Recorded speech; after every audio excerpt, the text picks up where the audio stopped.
Hi, friends, and welcome to Crumbz from Gerard.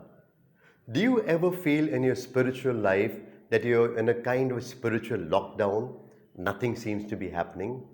The evangelist Mark, 2000 years back, realized that you would be in a kind of situation like this. And therefore, he is the only evangelist that gives us this parable of Jesus. Let's listen to the parable. Jesus said, "The kingdom of God is as if a man should scatter seed upon the ground, and should sleep and rise night and day, and the seed should sprout and grow, he knows not how. The earth produces of itself first the blade, then the ear, then the full grain in the ear." So, in our spiritual lives too, it's exactly like that grain of wheat. What we do seems to be next to nothing, and yet the growth takes place. And it seems, as the parable says, as if to say on its own, not what we do, as if to say on its own. In fact, it is God who gives the growth. So, first you have blades, then you have the heads, and then you have the full fruit. There are some things that we need to realize in the spiritual life.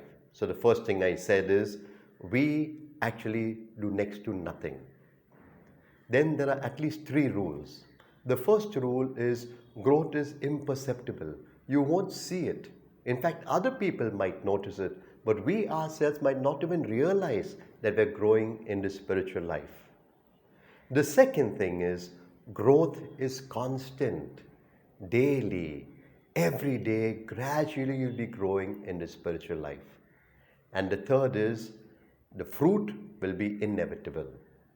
Whether you realize it or not, you will bear fruit. So, what do we need to do in the spiritual life? The simple thing that we need to do is plant the seed, sow the seed. And that seed is faith, surrendering completely to God, letting Him take charge of our lives. Now, obviously, like any seed, there needs to be watering. And so, daily watering of that faith to our life of prayer. So, once you sow the seed and water it daily, then what happens? Inevitably, I said, fruit. You will now live the fullness of Christian life gradually. You will bear fruit in good works and your life filled with values, the fruits of the Spirit. And now, a question for you. Do you water the seed daily?